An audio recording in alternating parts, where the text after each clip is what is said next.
Mukunda jewellers లో gratitude sale flat 50% of on value added offer అన్ని branches కి వర్తిస్తుంది. సీతమ్మ వాకిట్లో సిరిమల్ల చెట్టు, మరి ఆ పూల కుండీని చిన్నోడు ఎందుకు తన్నాడు? మనిషి అంటే మంచోడు అలా డైలాగ్ రాయకండి సార్. మనిషి అంటే దొంగనా కొడుకండి. ఎందుకు సార్? ఏమో ఆయన ప్రెస్టేషన్ ఏంటో. ఓకే.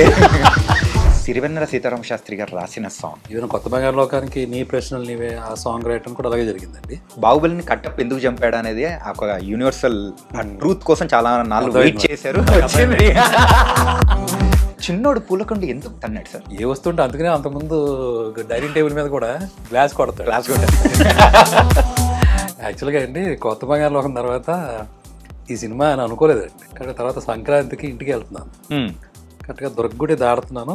అప్పుడు మార్తాండికి వెంకటేష్ గారి నుంచి ఫోన్ వచ్చింది, నాగార్జున గారికి ఏదైనా కథ ఉందా అని. వచ్చి నాగార్జున గారిని కలిస్తే కరెక్ట్గా మూడో రోజుకి మళ్ళీ ఇదే మార్తాండి వెంకటేష్ గారు సురేష్ బాబు గారు పిలుస్తున్నారు,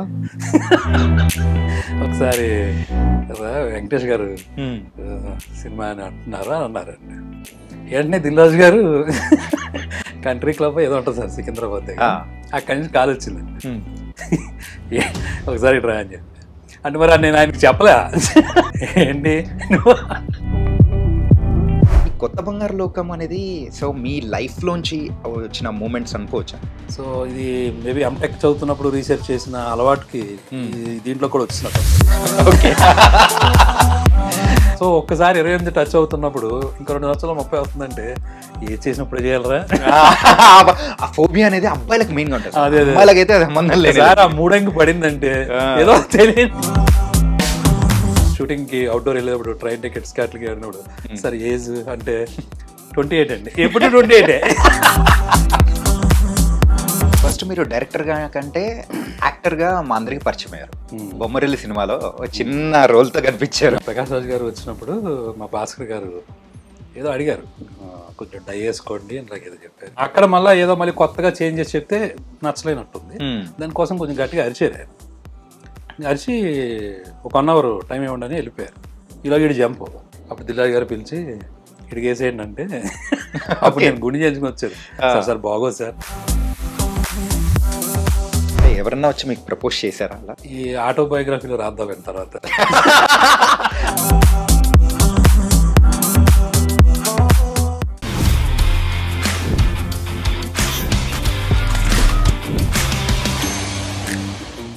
మన తెలుగు ప్రేక్షకులకి ఏదైనా మూవీ రిలీజ్ అవుతుందంటే దాన్ని రీక్రియేట్ చేయడం అనేది కూడా సర్వసాధారణంగా చూస్తుంటాం. అలాగే రీసెంట్గా రిలీజ్ అయిన సీతమ్మ వాకిట్లో సిరిమల్ల చెట్టు, మరి ఆ పూల కుండీని చిన్నోడు ఎందుకు తన్నాడు, అసలు ఆ మూవీ అనేది ఇప్పుడు మన మనసులోకి ఎంత హత్తుకుంటుంది.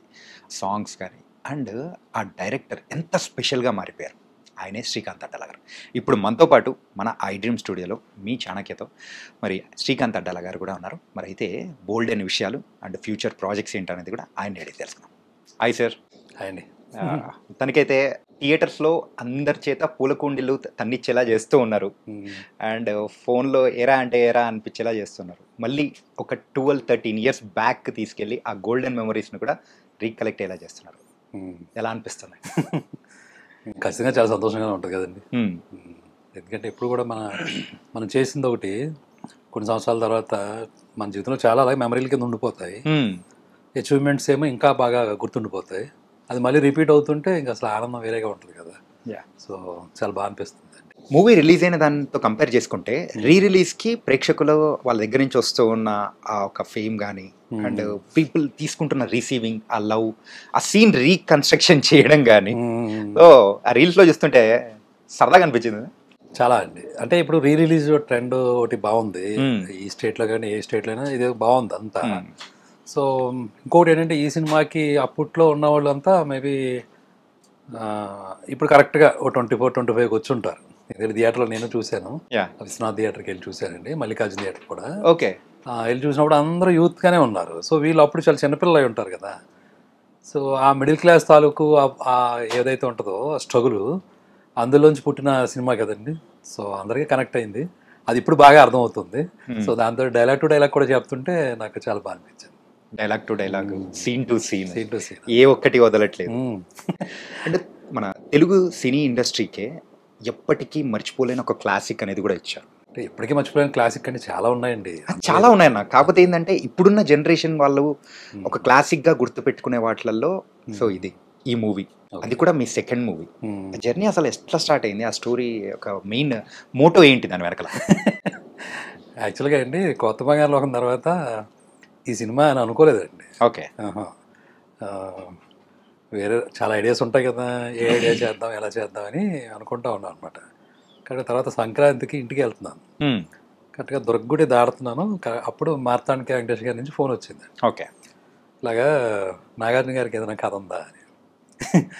అంటే ఇప్పుడు సడన్గా ఏదో నేను ఏంటంటే వరుణ్ సందేశ్ ఇలాగా ఓ 16 ఏళ్ళు 17 ఏళ్ళు అలాంటి ఒక సినిమా చేశాను, టీనేజ్ మూవీ. సడన్గా నాగార్జున గారు అనేసరికి అంటే ఇప్పుడు డైరెక్టర్గా అన్నీ చేయాలి, ఇప్పుడు ఆ టైంలో మనం రెడీగా ఉన్నామా లేదా అనేది ఒకటి ఉంటుంది కదా పాయింట్.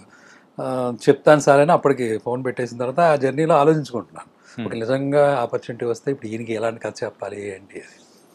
చాలా క్యాజువల్గా అన్నతమ్ములు కాదని చెప్పి అంతకుముందు ఫ్రెండ్స్ తోటి అంటా ఉండేవాడు అండి. ఇప్పుడు మా ఇంట్లో జరిగేది లేదా వేరే అందరిలోనూ ఒక ఫీలింగ్ ఉంటుంది కదా, అది బేస్ చేసుకుని ఏదైనా చేస్తే బాగుంటుంది అని ఒక ఆలోచన అంతే, అందుకని మించింది ఏమీ లేదండి.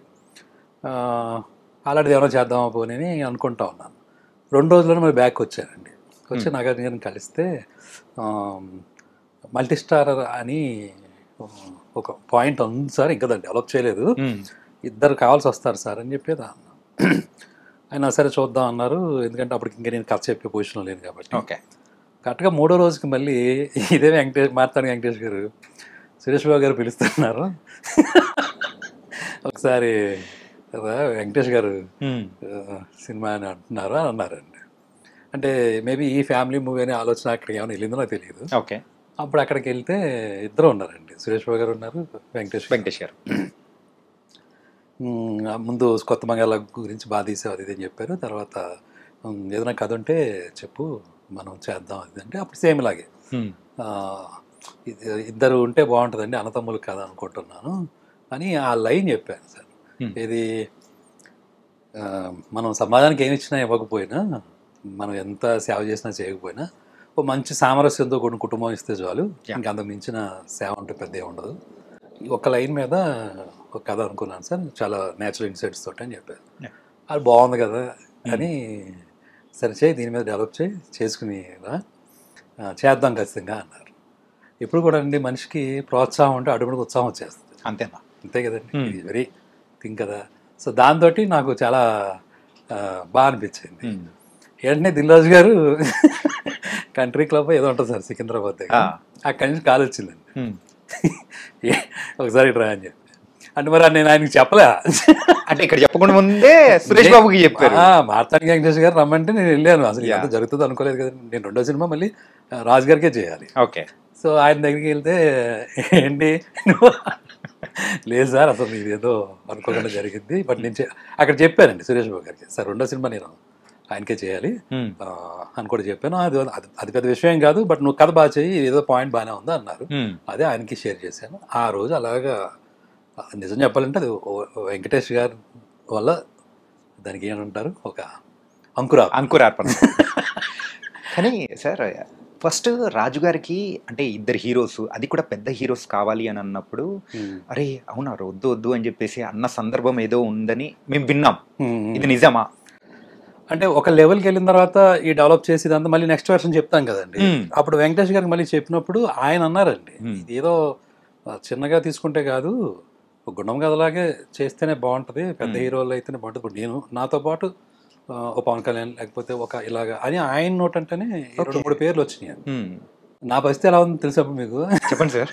అంటే మనం ఎప్పుడు ఊహించిన పేర్లన్నీ వస్తున్నాయి, దట్ ఈస్ వన్ థింగ్. 2వది దానికి తగ్గట్టుగా చేయాలన్నా కసి ఉంటుంది కదా ఆటోమేటిక్గా. సో ఆ విషయం నేను రాజు గారికి చెప్పాను. ఓకే. ఇలాగ వెంకటేష్ గారు కూడా చెప్తున్నారండి, సో మనం దానికి తగ్గట్టుగానే నేను సినిమాలో ఉందండి ఆ విషయం ఉంది, దాందే ఉంది, నిలబడుతుంది ఖచ్చితంగాను చేద్దామని అంటే అప్పుడు కుదురుతుందో లేదో, ఎందుకంటే చాలా క్లాషెస్ ఉంటాయి ఉంటాయి కదండి ఇంకా సాధారణంగా బిలీఫ్ సిస్టమ్స్లో. కానీ సార్ మీరు ఆ మూవీ ఇద్దరు స్టార్స్తో తీయక ముందు కంపేర్ చేసుకుంటుంటే ఒక 10-15 ఇయర్స్ ముందు వరకు కూడా ఒక ఇద్దరు స్టార్స్ కలిపి చేసిన మూవీస్ చాలా అంటే రేర్. ఏదో క్యామియో ఇచ్చేసి వెళ్ళిపోవడం అనేది చూస్తాం తప్ప అది ఇద్దరు స్టార్స్ ఉండి చేయడం అంటే అప్పట్లో పెద్ద హాట్ టాపిక్ అనేది కూడా నడిచింది. మీ మీద కూడా ఒక స్పెక్యులేషన్ అనేది కూడా ఊహించని అంటే రీతిలో పెరిగిపోయే ఉంటుంది కదా ఆ సిచ్యువేషన్ హ్యాండిల్ చేయడం, అది కూడా సెకండ్ మూవీకే. అంటే అది ఎప్పుడు ఆ ధైర్యం వచ్చిందంటే మహేష్ బాబు గారు ఎప్పుడైతే వచ్చారో నాకు అసలు చాలా ధైర్యం వస్తుంది. ఎందుకంటే ఆయనతోటి సినిమా చేసిన అనుభవం వాళ్ళు చెప్పాలండి. ఓకే, వాళ్ళకు తెలుస్తుందండి ఆయన అంతా ఎలాగా చూసుకుంటారో, ఎలాంటి బలాన్ని ఇస్తారు అనేది. సో దట్స్ సరే. ఏం చెప్పిచ్చారు సార్ మహేష్ బాబు గారిని? ఏం చెప్పి ఇది అది అది చాలా విచిత్రంగా జరిగిందండి. మళ్ళీ రాజుగారి దూకుడు సెట్కి తీసుకెళ్లారు. మహేష్ బాబు గారికి చెప్పాను అని చెప్పేసి నాకు ఇంకా బాగా అనిపించింది అండి. ఓకే, ఎందుకంటే ఆ కథ ఊహించుకోవడంలో వెంకటేష్ గారు మహేష్ బాబు గారు బాగుంటుంది అని చాలా కాన్ఫిడెంట్గా వెళ్ళాను. చాలా 15 minutes చెప్పానండి అంతే. ఓకే, చిన్నగానే చెప్పానండి. ఈ సినిమా ఏంటో విచిత్రంగా అందరికీ కొద్దిగా చెప్పడం ద్వారానే ఓకే అవుతూ వెళ్ళిపోయింది. అంటే కంప్లీట్ స్టోరీ అసలు అంటే కంప్లీట్ స్టోరీ లేదని కాదు, అంటే ఫస్ట్ చెప్పేటప్పుడైనా కానీ అంటే ఆయన కూడా 15 minutes చెప్పారండి. ఇలా అన్నతమ్ములు మధ్యలో ఉన్న బాండ్ ఏంటి, మెయిన్ కాన్ఫ్లిక్ట్ అండి. అది బాగా నచ్చిందండి మహేష్ బాబు గారికి. అంటే అది ఏదో చాలా పెద్ద విషయంగా ఉండదండి, అది లోపల ఉండే విషయం అది. దాన్ని అప్పుడు ఎప్పుడైనా ఎవరైనా ఎలా చూసుకుంటారు ఒక ఆర్టిస్ట్గా ఆయన, ఓకే ఈ పర్ఫార్మెన్స్ స్కోప్ ఏంటి, ఇది చాలా డిఫరెంట్గా ఉంటుంది అని ఒక పాయింట్ ఉంటుంది కదండి. ఇప్పుడు విలన్ అనేది లేకపోతే కాన్ఫ్లిక్ట్ అనేది బయట పెద్ద పెద్ద బాంబులతో చేసేది ఉంటుంది, గుండెల్లో డైనమైట్లు పగిలేది ఉంటుంది. రెండు ఒకటేనండి. ఆడియన్కి ఏదైతే అది కనెక్ట్ అవుతుందో దాంట్లో వెళ్తారండి. సో ఆ నమ్మకంతో మనం ఉన్నప్పుడు ఏ కథైనా మనం డీల్ చేయొచ్చండి. ఓకే, సో అంతే. అదే కొన్నిసార్లు వర్కౌట్ అయిందా లేదనేది దానికి 100 కారణాలు ఉంటాయి. బట్ బేసికల్గా ఒక కథ అనుకుని రాసేటప్పుడు ఆడియన్ పాయింట్ ఆఫ్ వ్యూ అయితే కనుక తనకి ఏ కాన్ఫ్లిక్ట్ అయినా తను దాంట్లోకి వెళ్తాడండి. మనం కరెక్ట్గా చెప్పగలిగితే కనుక అది కూడా ఈక్వల్గా ఫీల్ అవుతారు. సీతమ్మ వాకిట్లో సిరిమల్ల చెట్టు అసలు ఆ టైటిల్ పెట్టాలని ఎలా అనిపించింది సార్? ఏంటంటే అస్సలు ఇప్పటి వరకు ఎక్కడా వినంది అండ్ అంటే ఏదైనా కానీ ఒక వాక్యంలా ఉండేదాన్ని మీరు అది ఒక టైటిల్లా మీరు సెట్ చేసేసారు. ఇది ఎలా ఉందంటే నాకు రిలీజ్కి ఎలాగైతే ఉందో అలాగా ఇంటర్వ్యూస్ ఏమైనా ఉంటే అప్పుడు ఇచ్చిన ఇంటర్వ్యూలో ఏ క్వశ్చన్ అడుగుంటారు కదా. ఏంటంటే సార్ ఇంకా విషయాలు చెప్పాలంటే అదే మూవీ ఇప్పుడు గనక రిలీజ్ అయితే ఇప్పుడు ప్రతి మూవీకి ఈచ్ అండ్ ఎవ్రీ డీటెయిలింగ్ తీసుకొని దాన్ని డీకోడ్ చేస్తున్నారు. ఆ డీకోడ్ చేసిన క్వశ్చన్స్ ఇంకా ఉన్నాయి అన్నమాట. అది ఇంకా అడుగుతాం సార్. క్వశ్చన్ పేపర్ బాగానే ఉంది అయితే ఉంది సార్. ఏంటంటే ఇది ఒక్క క్వశ్చన్ పేపర్ కాదు సార్, కలెక్టివ్ గా తీసుకున్న క్వశ్చన్స్. యా, అలాగే మీరు స్టోరీ రాసుకునేటప్పుడు యూజువల్గా అసలు క్యారెక్టర్స్ నేమ్స్ అనుకుని ఒకటి రాసుకోవడం అనే స్టైల్ ఒకటి ఉంటుంది. కాకపోతే ఇందులో పెద్దోడు చిన్నోడు క్యారెక్టర్ పేర్లు ఏంటి అసలు? అది నేను కావాలనే చేసిందండి. అది పేర్లు పెట్టకపోతేనే బెటరు, ఎందుకంటే ఎవరైనా ఐడెంటిఫై చేసుకునేలా ఉంటే బెటరు. ఏదో ఒక పర్టికులర్ పేరు పెడితే ఆ పేరులాగా ఉండే అవకాశం ఉంటుంది. బట్ ఇది అది ఇందులో చాలా మందికి పేర్లు ఉండవండి. అఫ్కోర్స్ సీత ఆ అమ్మాయి పేరు మీద పెట్టాను కాబట్టి ఆ అమ్మాయి గీత రైమింగ్ ఉంది కాబట్టి గీత అలా ఏదో ఫిక్స్ అయ్యాం. కానీ మిగిలిన కొండలరావు ఇలాంటి చిన్న చిన్న. బట్ మెయిన్గా మీరు అడిగిన దానికైతే పేర్లు పెట్టకపోతేనే బెటర్. చిన్నోడు పెద్దోడు ఇంట్లో పిలుచుకునే కలవకొలగా ఉండేది అదే కదండి. సో అది యూనివర్సల్గా ఉంటుంది అని అలా అనిపించి చేసిందండి. మంచోడంటే ఇప్పటికీ ఎప్పటికీ రేలంగి మామయ్య అని డిసైడ్ అయిపోయేలా చేశారు. అసలు ఆ క్యారెక్టరైజేషన్ ప్రకాష్ రాజ్ గారిని సెట్ చేయాలని ఎలా అనిపించింది సార్? అంటే ముందు రాసుకున్న టైంలో నాకు ఈ కొత్త బంగారులోకం చేసినప్పుడే ఆయనతోటి ఒక బాండింగ్ ఉంటుంది. అలాగే బొమ్మరిల్లు ఫాదర్ ఆ టైంలో ఇంకా ఆయన ఒక మెయిన్గా కనపడుతున్నారు. ఏది రాసుకున్నా ఆయన మైండ్లోకి ఆటోమేటిక్గా వస్తున్నారు. సరే చేయించడం అనేటప్పటికి నిజానికి ఆయనకు కూడా కష్టమే. ఆయన ఆడియో ఫంక్షన్ కూడా అప్పుడు చెప్పారు. ఎందుకంటే అప్పటి వరకు ఒకలాంటి క్యారెక్టర్స్ చేశారు. ఇదేంటంటే మొత్తం అసలు ముందు నేను అన్నాను కూడా సరే ఈ కథ రాయాలంటే ముందు నేను మంచోడై ఉండాలి, చేయాలంటే మీరు ముందు మంచోడై ఉండాలి. ఎందుకంటే ఆయనకి కొంచెం సెట్లో ఆయన కొంచెం స్ట్రిక్ట్గా ఉండడం, లేకపోతే ఏదైనా కోపం వస్తే ఇమీడియట్గా ఎక్స్ప్రెస్ చేయడం అవన్నీ నేను చూశానండి. సో బట్ ఈ సినిమాకి ఏంటంటే నిజంగానే చాలా శాంతంగా ఎక్కడ పడితే అక్కడ అలా కూర్చొని అలా చేసుకుంటూ వచ్చారు. అదే ఆ క్యారెక్టర్కి ఆయన ఇచ్చిన విలువ, దాన్ని ఆయన తీసుకున్న విధానం. బేసికల్గా ఏంటంటే ఆ క్యారెక్టర్లో ఉన్న డెప్తేనండి. అంటే నమ్మాలి.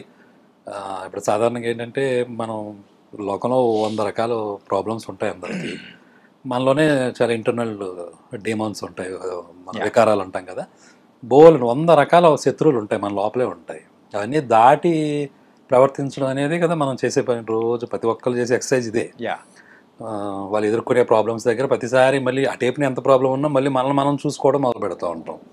బట్ ఈ అన్నిటికీ ఒక సొల్యూషన్గా చెప్పాలి అంటే బేసికల్గా మనిషి అంటే మంచోడు కదా లోపల. ప్రతి ఒక్కడ ఇప్పుడు తపన ఏంటండి, మనం చెడ్డగా కనిపించినా లేకపోతే మనం ఒక తెలియకుండా మిస్టేక్ చేసినా మళ్ళీ దాన్ని రికవర్ చేసుకుందానే ట్రై చేస్తూ ఉంటాం కదా. లైఫ్ అంతా జరుగుతూ ఉంటుంది కదా ఈ ప్రాసెస్. దట్ మీన్స్ మనిషి అంటే ఖచ్చితంగా మంచోడు అయితేనే ఆ పని చేస్తూ ఉంటాడు. పైగా అందరూ భగవంతు స్వరూపులు అన్నప్పుడు మంచోడు కాకుండా ఎందుకు అవుతాడు? సరే ఆ డెప్త్కి వెళ్ళి చూసినోడు ఎవడో చంద్రుడు ఎవడో అంటే మనకి దగ్గర ఆన్సర్స్ ఉండవు, అదంతా వేరే సబ్జెక్ట్ అది. బట్ వన్ బిలీవ్స్ అంటే నేను నమ్మాను అంటే అప్పుడు నేను మంచిగా ఉంటే ఆ టైంలో మంచితనం కూడా బయటకు వస్తుంది అనేది ఆ క్యారెక్టర్ నమ్మిన విషయం అనమాట. అంటే దీనికి సంబంధించి కూడా మీరు క్లైమాక్స్లో ప్రకాష్ రాజ్ గారితో ఒకటి చెప్పిస్తారు. ఏంటంటే ఇక్కడ ఉన్నాడు పేదోడై ఉంటాడు, డబ్బులు ఉన్నోడై ఉంటాడు, చిన్నోడై ఉంటాడు, పెద్దోడై ఉంటాడు, కానీ నేను మంచోడిని దేవుడా, నాకు మాత్రం నన్ను కాపాడు దేవుడా అని చెప్పేసి అది చెప్పిస్తారు. అదే ఒక్కసారిగా గుండెల్లో ఎట్లా అంటే సార్ దీనికి ఒక చిన్న ఫ్లాష్ బ్యాక్ ఉందండి ఈ డైలాగ్ రాయటానికి. నా ఫ్రెండ్ ఉంటాడండి ప్రతాప్ అని, నాకు బాగా క్లోజ్ ఫ్రెండ్స్ మా ఊర్లో చాలామంది ఉంటారండి. అందులో బద్రి అని, నెక్స్ట్ మన ప్రతాప్ అని ఉంటాడు. తను నేను తిరుపతి వెళ్ళేవాడిని. కరెక్ట్గా ఈ సినిమాకి స్క్రిప్ట్ రాసుకుంటున్నప్పుడు తిరుపతి వెళ్తే తిరుపతి దర్శనం అయిపోద్ది కదండి. దర్శనం అయిపోయిన తర్వాత అక్కడ పైన కూడా దండం పెట్టుకుంటాం, లక్ష్మీదేవి ఉండి. ఈ పక్కన వచ్చి కూర్చుంటే, ఇక్కడ కూర్చుంటే ఇందిరాగాంధీ, ఇక్కడ దండం పెట్టుకుంటేనే ప్రైమ్ మినిస్టర్ అయిందని వాళ్ళు ఎవరో చెప్తున్నారు అక్కడ. ఇలాంటి ఉంటాయి ఆయన గుడి దగ్గర చిన్న సెంటిమెంట్స్. మనం మరీ ప్రైమ్ మినిస్టర్ కాబట్టి ఏదో అవుతామని చెప్పి ఆ ప్లేస్ లో చోట అక్కడ రూపాయి బిల్లు కూడా నించో పెడతా ఉంటారు. మీరు తిరుపతి వెళ్తే అందరికి తెలుసు. ఆ ప్లేస్ లో ఎందుకో చాలాసేపు ఎక్కువసేపు కూర్చున్నాను బయటకు రాకుండా. ఇంకా ఆ దృష్టి ఏమైందంటే ఈ లోపలికి వచ్చి దర్శనం చేసుకునే వాళ్ళ మీద పడింది. సో ఆ ఎంట్రన్స్ కనపడుతుంది మనకి. అక్కడి నుంచి లోపలికి ఎంటర్ అవుతారు. ఇంక ఏ దర్శనం వాళ్ళు అయినా సరే ఒక చోట ఏకమైపోతారు. అవును సార్ కదండి. అక్కడ ఓ ప్లేస్ ఉంటుంది, అక్కడ మొత్తం గోపురం దగ్గర మొత్తం అందరినీ కలిపేస్తారు. కలిపేసి ఇప్పుడు ఇలా లోపలికి ఇలాగ ఎంటర్ అయ్యి చాలా క్రౌడ్ ఉంటుంది కదండి. అలా తిరిగి లోపలికి వచ్చి కొంచెం ఎత్తు ఉంటుంది మనం వెంకటేశ్వర స్వామి దగ్గరికి వెళ్ళేటప్పుడు ఆ చెక్కతోటి. సో ఇలా వచ్చి ఇలా తిరుగుతారు. ఇక్కడ దేవుడు ఉన్నాడు అనుకోండి, అలా వచ్చి ఇలా తిరుగుతారు. కరెక్ట్ గా మెట్టు ఎక్కుతున్నారు సార్ ప్రతి ఒక్కళ్ళను. ఆటోమేటిక్ చేతులు లేచిపోతున్నాయి అందరూ. ఓకేనా, గోవిందా గోవిందా అంట. సో మళ్ళీ వెనక్కి తిరిగి చూస్తే మళ్ళీ అలాగే. అప్పుడు వచ్చిన ఆలోచన అండి, అందులో డబ్బున్నవాడు ఉంటాడు, పేదవాడు ఉంటాడు, ఒక డాక్టర్ ఉంటాడు, కలెక్టర్ ఉంటాడు.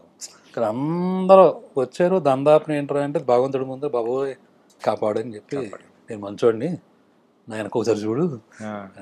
అప్పుడు నేను మా ప్రతాప్ తోటి అన్నాను, క్లైమాక్స్ ఇదేరా, అదేంటంటే ఎలా డీల్ చేయాలి, ఎందుకు అతను నవ్వగలుగుతున్నాడు ప్రతి ఒక్కరిని చూసి, అంత కాన్ఫిడెంట్గా ఎలాగా చేయగలుగుతాడు అంటే అతను నమ్మాలి. ఏదో ఒకటి నమ్మాలంటే దానికి ఒక హేతు ఉండాలి. సో ఇది వర్కౌట్ అయిపోద్ది.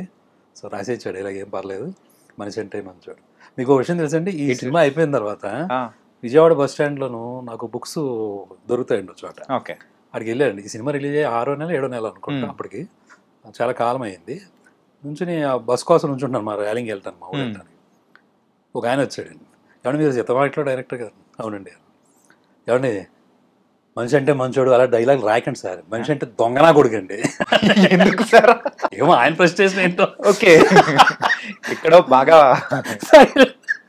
డైలాగ్ ఇప్పుడు రాయకండి సార్, నాకేమో నవ్వొచ్చింది. సో అవన్నీ ఉంటాయండి కామన్గా ఉండే విషయాలు. బట్ మనం నమ్మింది ఆ పాయింట్ దగ్గర అయితే నేను ఆ క్యారెక్టర్కి డిసైడ్ చేసి రాయిచ్చి ఏం పర్లేదండి. అందులో సిరివెన్నెల సీతారామ శాస్త్రి గారు రాసిన సాంగ్, మరి దాని వెనకలో కూడా ఒక చిన్న స్టోరీ ఉందని కూడా మీరు ఇంతకుముందు అన్నారు.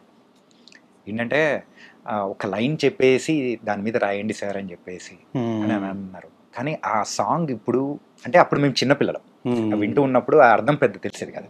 ఇప్పుడు ఎప్పుడైనా కానీ బాధలో ఉన్నప్పుడు అది వింటూ ఉంటే మోటివేషనల్ అనిపిస్తుంటారు. ప్రతి ఒక్క లైన్ కూడా బరువు అనుకుంటే బరువు, అవునండి, సులువు అనుకుంటే సులువు అనుకుంటే సులువు అని. అది సీతారామేశ్ గారితో ట్రావెల్ ఎలా ఉంటుంది అంటే అండి, గంటలు ఆయన దగ్గర డిస్కషన్ ఉంటుందండి. మనం ఏదో సినిమా కథ చెప్పేసాం, ఆయన ఏదో లిరిక్ రాసాడు, సిచ్యువేషన్ చెప్తే అలా ఉండదండి. చాలా డెప్త్కి వెళ్తారు ఆయన. Yeah. దాని గురించి అడుగుతారు, కొన్ని వందల క్వశ్చన్లు ఉంటాయి అప్పుడు. Hmm. అవన్నీ మనం సరదాగా అంటే దాన్ని మనం చాలా మనది కూడా పెరుగుతుంది, మనం కూడా ఆలోచన ఓకే ఇలా కూడా ఆలోచించవచ్చు కదా అనేది ఒకటి ఉంటుంది కదండి. Hmm. అది తెలియకుండానే చాలా దూరం వెళ్తూ ఉంటుంది డిస్కషన్. ఒక్కొక్కసారి నైట్ కూడా అయిపోయేది. ఓకే. ఈవెన్ కొత్త బంగారు లోకానికి నీ ప్రశ్నలు నీవే ఆ సాంగ్ రాయటం కూడా అలాగే జరిగిందండి. Hmm. అలాంటి మనసులో ఉన్న ఫీలింగ్ చెప్పి దాని నుంచి పుట్టించాలి కదండి అది. Yes, sir. అప్పుడు కూడా ఏంటంటే నాకు అట్రాక్షన్ అంటే తప్పు అని అంటూ ఉంటారండి. తప్పు కాదండి, అది నిజంగా న్యాచురల్ థింగ్. ఇప్పుడు సముద్రంలో అలలు లేకుండా ఉండవు కదా అని అలా మాట చెప్పి తర్వాత ఈ కాన్సెప్ట్లో రాస్తే బాగుంటుందని పెట్టి, అలాగే ఈ సినిమాకి కూడా ఇప్పుడు ప్రకాష్ రాజ్ గారు ఎందుకు అలా ఉంటున్నారు, మిగిలిన అలా ఎందుకు ఉండలేకపోతున్నారు, అదే రేలింగ్ మావి క్యారెక్టర్ మిగిలిన అందరూ అలా ఉండలేకపోతున్నారు అంటే వాళ్ళకి నమ్మకం చెక్కట్లేదు. ఒకవేళ నమ్మకం చిక్కుదాం అనుకున్నా ఇలా ఏదో కష్టం వస్తుంది, మళ్ళీ దానికి తడబడిపోవటం, మళ్ళీ మన యాటిట్యూడ్ ఒకటి ఉంటుంది, ఇదే కరెక్ట్ ఏమో అనుకోవటం, ఆ టైప్ నోట్లో కూడా తప్పు చూసినప్పుడు నేనే కరెక్ట్ అని అనుకోవటం, ఇలా 100 రకాల కింద ఉంటాయండి. అది ఒకలాగా చెప్పేసేది కాదు కదా. సో అది నువ్వు తీసుకుంటే బరువు, వద్దు అనుకుంటే వద్దు, అది నీ చేతుల్లోనే ఉంటుంది. ఇప్పుడు మరి ఎండొచ్చంటే నువ్వేమన్నా తిడుతున్నావు ఏంటి, దాన్ని భరిస్తున్నావు కదా సాయంత్రం వరకు. మరి మనిషి విషయంలో ఏమైంది ఆ చిన్న కామన్ సెన్స్ అని మనం ఇలా చెప్తాం కానండి. బట్ అది ప్రాక్టీస్లోకి వచ్చేటప్పటికి వర్కౌట్ అవుద్దాలి. అప్పుడు అలా అనుకుంటే రామాయణం చదివిన తర్వాత అందరూ గొప్పలు అయిపోవాలి కదా. ఇప్పటికీ ఎందుకు అవరు అంటే మాయ సంథింగ్ ఏదో ఉంటుంది. బట్ అది అయినా కానీ ఒక మంచి విషయాన్ని ఎప్పుడు చెప్తూనే ఉండాలని ఒక దానికి కట్టుబడితే that practice makes like this అనమాట. ఆ పాయింట్ చెప్పి ఆయనతో డిస్కస్ చేసి ఎలా అంటే అప్పుడు ఆయన యాక్చువల్గా 4 చరణాలు రాశారండి దానికి. 4 ఎన్నో రాశారండి. అప్పుడు కరెక్ట్గా టెంకాసి అని అక్కడ షూటింగ్ జరుగుతుంది సీతమ్మ, అక్కడికి ఫోన్ చేశారు. ఓకే. కొంచెం బాగా క్రౌడ్ ఉందండి అక్కడ, వినటానికి కూడా కొంచెం ఫోన్ కూడా సరిగ్గా వినపడట్లేదు. ఏ సీన్ షూట్ చేస్తున్నారు సార్? అది రన్నింగ్ ఫైట్ ఉంటుంది కదా, చేస్తున్నప్పుడు వచ్చింది. ఆ హోటల్ ఏదో ఉందండి. అప్పుడు ఆ హోటల్ లోపలికి వెళ్ళిపోయి కూర్చుని కొంచెం సౌండ్ బయట డిస్టర్బెన్స్ లేకుండా ఉంటే ఆయన మొత్తం 4 చరణాలు చెప్పారు. ఓకే. యాక్చువల్గా సినిమాకి 2 పెడదామని, అది ముందు మాంటే సాంగ్ ఒకటి, ఇంకోటి చివరిలో పెడదాం. బట్ 3 చరణాలు ఎప్పుడైతే చెప్పారో 4లో ఈ 3 వాడేస్తానండి, ఎక్కడికి వెళ్తే అక్కడ దీన్ని ఏది ఒక్కదాన్ని వేస్ట్ చేయను అని చాలా బాగా ఎంత గొప్పగా రాశారండి. మరి మాటలు కాదు కదా అసలు. ఆ తర్వాత కూడా ఏదైనా ఒక సందర్భం వచ్చినప్పుడు ఈ పర్టికులర్గా ఈ టాపిక్ అంటే ఈ సాంగ్ గురించి టాపిక్ తీసుకొని నలుగురికి చెప్పే విధానం కానీ నిజంగా భలే అనిపించింది. ఆయన అమెరికాలో ఎక్కడో చెప్పారు. అవునవును. అలాగే మనం కూర్చొని మాట్లాడే సందర్భంలో ఒక పైగా అది అలా చక్కగా ఇమిడిందండి. ఇప్పుడు మహేష్ బాబు గారు ఇంటర్వ్యూ నుంచి బయటకు వచ్చినప్పుడు మళ్ళీ అక్కడ ప్లేస్ అయిపోయింది. మళ్ళీ ఈ అబ్బాయి చిన్నోడు పెద్దోడితోటి చావడానికి కూడా ధైర్యం రాదురా మనకి అంటే మళ్ళీ అక్కడ ప్లేస్ అయ్యింది. ఎక్కడికి కావాలితే అక్కడ ఆ 4 చరణాల్లోనూ కావాల్సిన దాన్ని వాడేసుకున్నాం అనమాట. అలా రాసిచ్చారు ఆయన. సార్, బాహుబలిని కట్టప్ ఎందుకు చంపాడు అనేది ఒక యూనివర్సల్ ట్రూత్ కోసం చాలా నాలుగు వెయిట్ చేశారు. కానీ ఇప్పటికీ దొరకని ఆన్సర్ ఏదైనా ఉందంటే చిన్నోడు పూలకొండ ఎందుకు తన్నాడు సార్, దానికి ఆన్సర్ మాత్రం కావాలి సార్. అంటే మీకు ఏం అర్థమైంది చెప్పండి పోనీ. ఫ్రస్ట్రేషన్ చూపించాలి. ఓకే చెప్పండి. నోట్ బి సిడి ఆప్షన్స్ కాదు సార్. ఏంటంటే యాజ్ ఏ మేకర్ గా మీ మైండ్ లో ఒక ఆలోచన ఉంటుంది. ఏంటంటే కరెక్ట్ గా అక్కడ పూలకొండి పెట్టండి దాన్ని తనేసుకుంటూ వెళ్ళిపోతాడులే మీరు అట్లేముండదు. కానీ దాని వెనకాల ఏదో ఒక పరమార్థం అనేది ఉంటుంది. మేము ఆలోచించడం అంతవరకు ఆలోచిస్తాం. అదే మీరు దాని వెనకాల మాత్రం ఏదో ఒక ఇంటెన్షన్ పెట్టుకుని రాస్తుంటారు. వాడికి ఎంత ఇష్టం అండి ఆ అబ్బాయి పెద్దోడంటే. చాలా ఇష్టం కదా. అసలు తట్టుకోలేడు యాక్చువల్గా. నిజంగా ఇక్కడ ఇందులో ఏంటంటే పెద్దోడి మీద కోపం ఉంటుంది. ఎందుకంటే వాడు ఆ కసి లేదు, గెలవాలన్నా ఇది ఉండాలి కదా, ఇవి ఉంటాయి కదండి ఇంకా రకరకాల ఐడియాలజీస్. కోపం ఉంది కానీ దానికి మించిన ఇష్టం ప్రేమ కూడా ఉంటుందండి. ఒకవేళ కోపం వస్తే ఎక్కడ చూపించుకుంటాడో దాన్ని దాచుకునే హోల్డ్ చేసుకునే అంత ఇది లేదు. ఏ వస్తుంటే అందుకనే అంతకుముందు డైనింగ్ టేబుల్ మీద కూడా గ్లాస్ కొడతాడు. సో మనకి ఇష్టమైన వాళ్ళ మీద బాగా క్లాషెస్ వస్తున్నప్పుడు హోల్డ్ చేసుకుంటాం అంటే ఒక లిమిట్ వరకు ఓకే, కానీ ఒక స్థాయి దాటింది అనుకోండి దాన్ని ఎవరి మీద చూపించాలో తెలియక గొప్ప బయటకు వస్తూ ఉంటుంది. అది యాక్చువల్గా వాళ్ళని అవమానించినట్టే వాళ్ళు తీసుకుంటే కనుక. కానీ అది అవమానం అలాంటిది కాదు కదా. కోపం, బాధ వచ్చింది, విపరీతమైన ఇది వచ్చింది. ఎందుకంటే అక్కడ పక్కన చెల్లెలు పెళ్ళి, అది ఎవరిదో కాదు మన ఇంట్లోదే. అంటే వీళ్ళేమో నిజంగానే అవమానించాడు. అవమానం చాలా దారుణంగా ఉంది. యా. ఓకేనా, అది కాదనలేని విషయం. బట్ వీడికి తెలియదు ఆ విషయం, అది ఎందుకు అంత బాధపడుతున్నాడు అనేది. ఒక లెవెల్ వరకే తను తీసుకుంటున్నాడు. ఒకవేళ ఎవరైనా అన్నారా అని కూడా అడుగుతాడు. అంటే మటుకి నువ్వు ఏమైనా పిగేస్తాడు, వెళ్ళి నాటకాలు వేసుకో అంటాడు. సో నాటకాలు అనేది తిన ఎక్క నేచర్ కాబట్టి అది వచ్చేసరికి మీదకి ఆ బాణం కోపం వచ్చింది. ఇవన్నీ బ్లాస్ట్ అవ్వాలి అంటే ఓకేనా. సో అక్కడ ఏదో ఒక వస్తువు మైండ్ ఆటోమేటిక్గా అక్కడ పోలకొండి ఉంది, ఒక తొందరనేది దాన్ని. ఎలా తీసుకుంటాడు దాన్ని, ఏమన్నా కాకుండా అనుకోవచ్చు సార్. అంటే ఇంత కోపం ఉందా ఆయనకి, ఏదైనా 100 అనుకుంటాడు కదా. అందుకని తర్వాత తల అడుగుతాడు, ఎందుకు దాన్ని ఎవరా నువ్వు పోలకొండి క్లైమాక్స్ లో అదే సెకండ్ హాఫ్ బిగినింగ్ లో. సో ఇప్పుడు అది నీ మీద కోపంతో అది కాదు కదా, నేనే తట్టుకోలేని విషయం, అది హోల్డ్ చేసుకోలేని ఒక ఎమోషన్ అండి సార్. యాక్చువల్గా ఈ సిచ్యువేషన్స్లో మనం ఎందుకున్నాం, ఇలాంటి సిచ్యువేషన్స్లో ఎందుకు నలుగుతున్నాం మనం? ఎవరం చెడ్డోళం కాదు, పోనీ వచ్చిన ప్రాబ్లమ్స్ ఏమైనా పెద్ద పెద్ద ప్రాబ్లమ్స్ కూడా కాదు, కానీ ఏంటి నలుగుడు? ఓకేనా, ఏమీ హెల్ప్లెస్ సిచ్యువేషన్స్. మనుషులను అయితే మనం మార్చలేము, ఆడన్న మాట మనకి దిగుతుంది, దీనివల్ల మనకి క్లాషెస్ వస్తున్నాయి, మన అందమైన ఒక విషయం చెడిపోతుంది. ఓ పక్కన మనకి జాబులు, ఓ పక్కన బయట ఎన్నిట్లోనూ మళ్ళీ ఒకటి ఎలాగరా బాబు ఇదంతా అనే ఒక ఏదైతే ఉందో దానికి సింబాలిక్గా కోపం బయట పడితే ఉండేది అది అనమాట. సో పోలకొండ అంటే అందంగా ఉంటుంది కదా, ఇదంతా అనడం అనమాట. దీని వెనక ఇంత స్టోరీ ఉందన్నమాట. అంటే వచ్చింది అలా ఆటోమేటిక్ మీరు అడిగానని. ఓ అంటే ఇప్పుడు క్రియేట్ చేసి చెప్పింది సార్, అది చెప్తున్నాను సార్. అంటే మీ అన్నగారితో అలా రిలేషన్ ఏమన్నా ఉన్నిందా బాగా? ఉంటుందండి మన. అంటే అదే ఇక్కడ మీరు ఇక్కడ రిప్లికేట్ చేశారనుకోవచ్చా? అంటే యాస్టీజ్ ఉండకపోవచ్చు అండి, బట్ ఇన్స్పిరేషన్ అయితే ఖచ్చితంగా ఉంటుంది కదండి. మీరు కూడా పూలకొండి అన్నారా? లేదు, అన్నయ్య మీద ఫ్రస్ట్రేషన్ ఎలా చూపించాలని అంటే మిడిల్ క్లాస్లో ఉంటుందండి ఇది.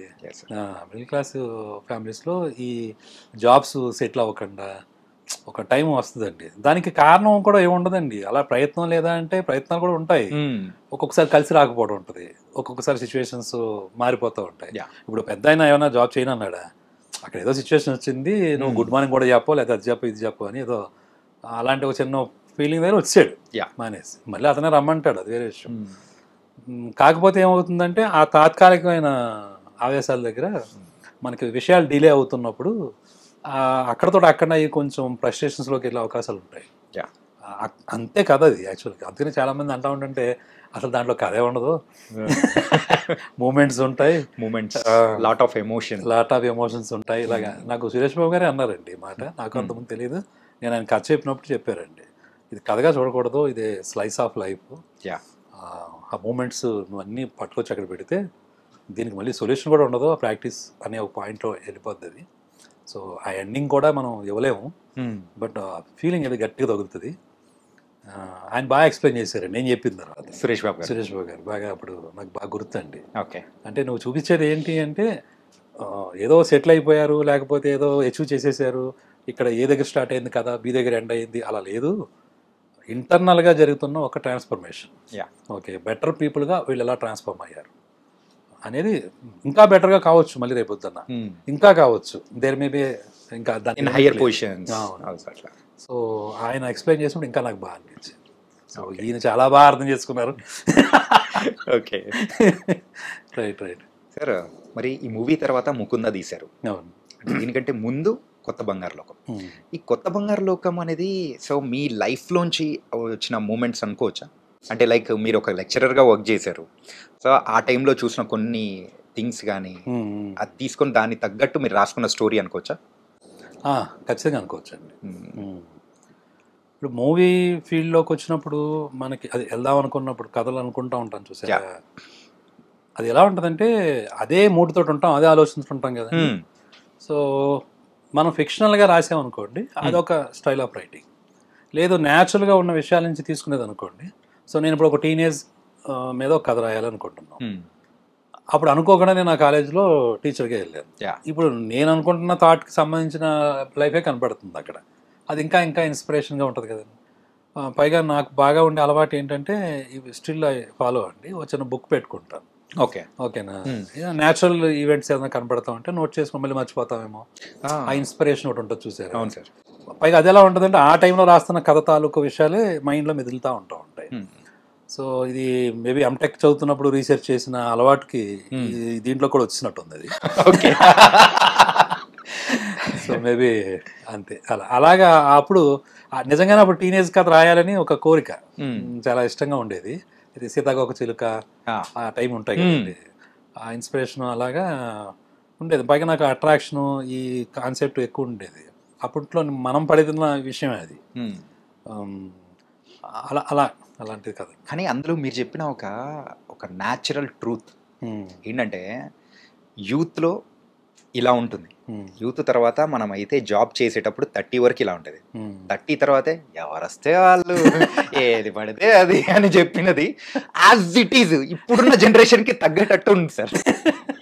మీరు ఆ రోజుల్లోనే ప్రిడిక్ట్ చేసి 2008లోనే చెప్పేటప్పటికి ఒకసారి మూవీ చూస్తుంటే ఇది ఆయన ఎప్పుడో చెప్పారు మరి అర్థం చేసుకోవాలనిపించింది. అవునండి. ఏంటి సార్ ఇది యాక్చువల్గా ఇది ఎక్కడైనా ఎక్స్పీరియన్స్ చేశారా, లేకపోతే మొత్తం చుట్టూ ఉన్న అర్థమవుతుంది కదండి. ఇప్పుడు మనం 28 అలా ఉంటాం అనుకోండి, సపోజ్ ఇంకో 2 సంవత్సరాల్లో 30 వచ్చేస్తానని ఒక ఫీలింగ్ ఉన్న ప్రతి ఒక్కరికి ఏదో అంటే అది ఇప్పుడు లైఫ్ అనేది జర్నీ, ఏది ఎప్పుడు జరగాలి అప్పుడే జరుగుద్ది. ఎవడెంత కింద మీద పడినా మరి అదేంటి అదొక మిరాకిల్ కదండి. ఎవరు ప్రతి ఒక్క లైఫ్లో చెప్తూ ఉంటారు కదా, సాధన లేకపోతే ప్రయత్నం గొప్పదా లేకపోతే రాత గొప్పదా అంటే దానికి ఆన్సర్ అప్పటికే ఎవరికే దొరకదు, అది వెళ్తానే ఉంటుంది. సో కాకపోతే మనకి కొన్ని మార్క్స్ ఉంటాయి ఏజ్లు బట్టి, మనకి సొసైటీలో ఉండేది. తొందరగా 25 లోపల పెళ్లి చేసుకోలేదు, 25 లోపల సెటిల్ అవ్వు, లేదా 30 తర్వాత ఇంకోటి, లేదా 30 ఈ అంటం వల్ల వచ్చే ఇన్ఫ్లుయెన్స్ తప్ప ఇప్పుడు ఎవరి లైఫ్ ఎవరు ఎక్కడ సక్సెస్ అవుతారో ఎలా తెలుస్తుందండి. అయితే ఈ పాయింట్ దగ్గర కామెడీలు వస్తూ ఉంటాయి ఈ చిన్న చిన్న విషయాల వల్ల. సో ఒక్కసారి 28 టచ్ అవుతున్నప్పుడు ఇంకో 2 సంవత్సరాలు 30 వస్తుందంటే ఏ చేసినప్పుడు చేయగలరా?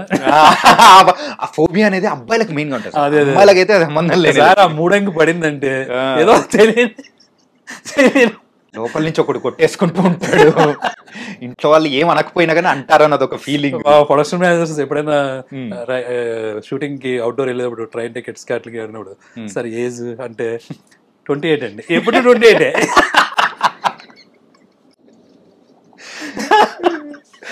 సో అలాంటి వాటి నుంచి వచ్చిందేనండి అది. సరదా అది కామెడీగా ఉంటుంది.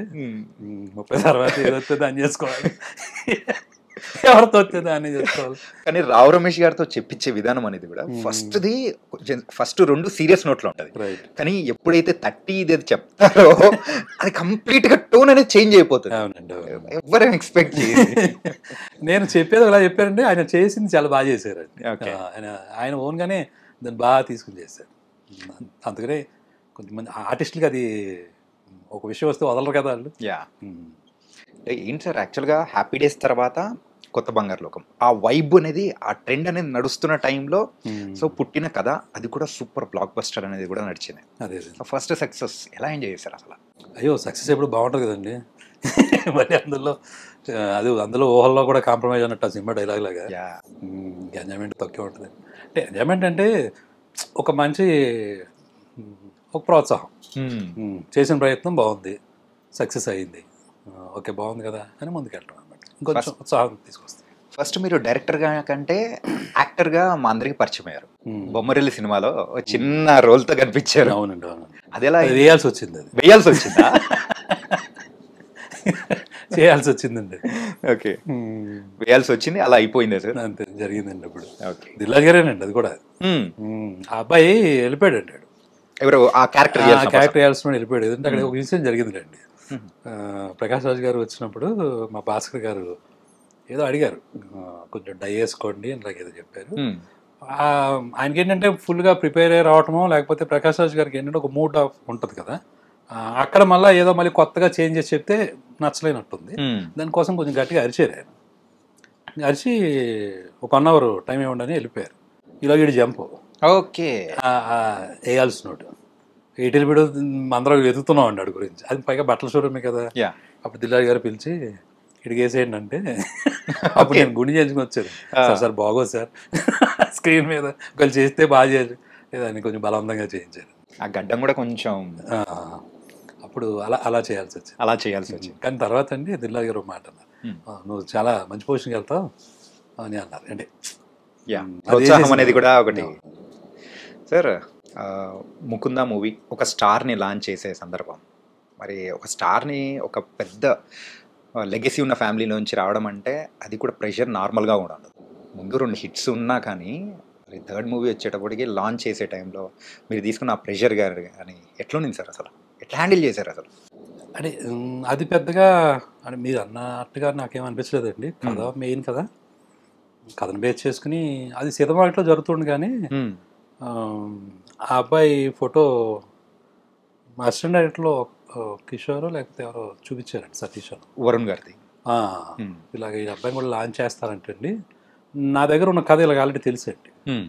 అది యాక్చువల్గా గొల్లబామ టైటిల్ అండి. ఏం సార్? గొల్లబామ. గొల్లబామ. ఓకే. అయితే అది ఏదో అలాంటి టైటిల్ పెట్టకూడదని అక్కడ ఏదో ఇష్యూ ఓకే నడుస్తుందని చెప్పారండి. సో దానివల్ల ముకుందాన్ని మార్చాల్సి వచ్చింది. ఓకే.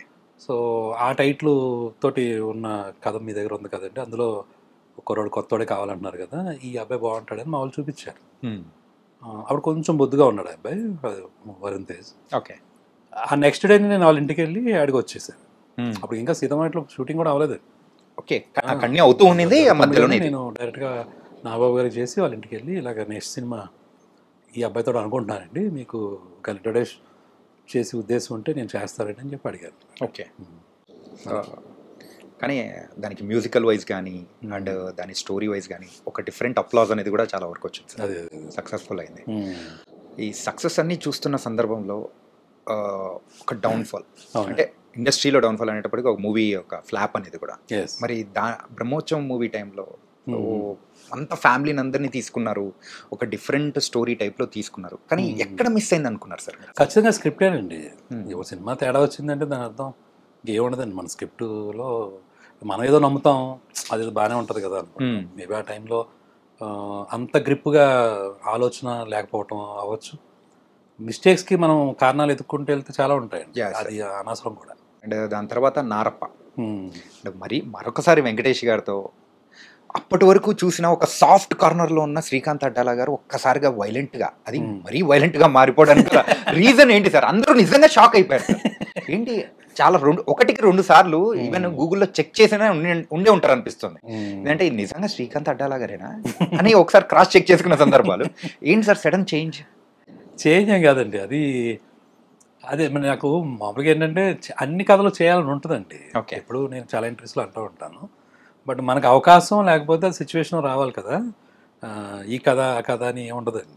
సో జానర్ని మనం అది కన్వెన్షన్స్ని మనం అడాప్ట్ చేసుకోవటం, దానికి తగ్గట్టుగా మనం ప్రిపేర్ అవ్వటం, మన టెక్నీషియన్స్ తోటి చేయించుకోవటం. ఓకే. ఇది మెయిన్ బేసిక్గా. కాదు నువ్వు ఇలాంటి సినిమాలే తీస్తే ఇలాంటి సినిమాలని ఆదరిస్తారు, లేకపోతే ఇలాంటి నీకు ఇష్టపడతారు అంటే అది మనం బ్రేక్ చేసేగలిగితే బ్రేక్ చేయొచ్చు అండి. ఓకే. మన it is up to us. మనకుండే గట్స్, మనకుండే ఆలోచన విధానం, మనకు కలిసి వచ్చే విషయాలు. కాబట్టి అప్పుడు అసురన్ మూవీ చూసినప్పుడు అది కూడా మళ్ళీ సేమ్. తర్వాత కూచిపూడి వారి వీధి అని ఒక సబ్జెక్ట్ ఉందండి నా దగ్గర. ఓకే. కూచిపూడి వారి వీధిలో అని, అది మళ్ళీ ఫ్యామిలీ మూవీ, టోటల్గా కజిన్స్ గురించిన ఒక సబ్జెక్ట్ అది. యాక్చువల్గా దాన్ని ఏం చేసుకుంటూ ఉన్నాను వర్క్ ఇమీడియట్గా. తర్వాత సెట్ బ్యాక్ వచ్చింది. మళ్ళీ అన్నయ్య అని ఇంకొక కథ ఉందండి, అది కూడా చాలా పెద్ద కథ. అది గీతార్ట్స్లో చెప్పి, అంటే అది కొంచెం పెద్ద సెటప్ కదా, ఇలాగా ఇంకో కథ చేసేసి అది చేద్దామని చాలా డిస్కషన్స్ ఉంటాయండి. సరే అని చెప్పి ఏది ముందు ఏది తర్వాత అని అనుకుంటూ ఉంటాం. సో ఆ కోవలో 2-3 సబ్జెక్టులు పనిచేస్తున్నప్పుడు కరెక్ట్గా మళ్ళీ సేమ్ తనే కిషోర్ అని నా దగ్గర అసోసియేట్ ఉంటాడు. తను అసురన్ సినిమా చూసి నాకు చెప్పాడు, ఓకే ఇలాగ వెంకటేష్ గారు చేద్దాం అనుకుంటున్నారంటే రీమేక్ చేద్దాం అనుకుంటున్నారు, నువ్వు ఒకసారి చూడ సినిమా అన్నారు. ఓకే. సో నేను చూశాను అప్పుడు అసురన్. చాలా బాగుందండి, అసలు మామూలు కాదు కదా అమ్మ. అప్పుడు వెంటనే నేను ఇంక 2వ నిమిషం ఆలోచించకుండానే చేశానండి సురేష్ బాబు గారు. సరే ఇలా అనుకుంటున్నారంట కదా, ఒకవేళ అలాంటిది ఏదైనా ఉంటే ఒకసారి నాకు చాలా బాగా చేయాలనిపించిందండి అది అంటే. అప్పుడు నేను వెళ్ళి కలిశాను అనమాట. కలిసిన తర్వాత ఆ కథ గురించి డిస్కషన్ వచ్చింది, ఏంటి ఎలా. సో అందులో కూడా మీకు తెలియకుండా అది జోనర్ వచ్చి యాక్షన్ ఉంటుంది, కానీ it's a family movie. Family, అవును సార్, ఫ్యామిలీ కోసం. ఫ్యామిలీ అంటే ఫ్యామిలీ ఎమోషన్స్. ఓకేనండి. అంటే ఎంత సప్రెస్డ్గా తొక్కేస్తున్నా కానీ అసలు మనం మామూలుగా జీవితాల్లో అయితే బెటర్ లైఫ్ గురించి మాట్లాడుతున్నాం. ముందు మన సీతమాటలో కూడా బెటర్గా మారారు, ట్రాన్స్ఫర్మేషన్ అని చెప్తున్నాం. ఆ అవకాశం కూడా లేదు పాపం వాళ్ళకి. Maybe by the situations, Hmm. వాళ్ళు ఉండే కమ్యూనిటీ లేకపోతే వాళ్ళు ఉండే పరిస్థితులు బట్టి Hmm. ఆ బెటర్ లైఫ్ గురించి కూడా ఆలోచించలేని ఒక ఫాదర్ పాపం ఆయన. ఓకే. కుటుంబాన్ని ఆ లెవెల్కి తీసుకెళ్లాల్సిన అదృష్టం కానీ అవకాశం కానీ ఎలాంటి ఇది లేదు వాళ్ళకి. లేదు. బట్ అది కూడా దక్కనివ్వకుండా తొక్కేస్తుంటే, పిల్లల్ని దూరం చేస్తుంటే వాళ్ళ నుంచి వచ్చే ఒక ఎమోషన్ ఉంటుంది చూసారా, అది నాకు బాగా కనెక్ట్ అయింది. ఇది డీల్ చేస్తే చాలా బాగుంటుంది అనిపించింది. అంతే అలా. సో మెయిన్ ఎమోషన్గానే కనెక్ట్ అవ్వటమేనండి. మీరు దానికి కనెక్ట్ అయిపోయి అది చేశారు. అది అది చాలా పెద్ద ఎమోషన్ కదండి. యా. సో ఏది చూసినా మీరు కావలిస్తే ఆ లైఫ్ని ఇక్కడి నుంచి ఇంకో చోటకి మార్చుకోవాలి, లేకపోతే ఈ స్థాయి నుంచి ఇంకొక బెటర్ స్థాయికి వెళ్ళాలి అని ప్రతి ఒక్కళ్ళ ప్రయత్నం దగ్గర ఉండే స్ట్రగుల్ ఉంటుంది చూసారా, అది ఎప్పుడు ఏ జోనర్లో ఉన్నా అది చాలా గొప్ప కథ అవుతుంది. తమిళ్లో అసురన్ చూసినప్పుడు యూజువల్గా అది తెలుగులోకి వస్తుంది, అది ఎవరు చేస్తారు అనుకున్నప్పుడు వెంకటేష్ గారు చేస్తున్నారు అనేటప్పటికీ అరే చేయగలుగుతారన్న నమ్మకం అనేది కూడా వచ్చేసింది. ఎందుకంటే ఈజ్ ఎ కంప్లీట్ యాక్టర్ ఆ టైప్.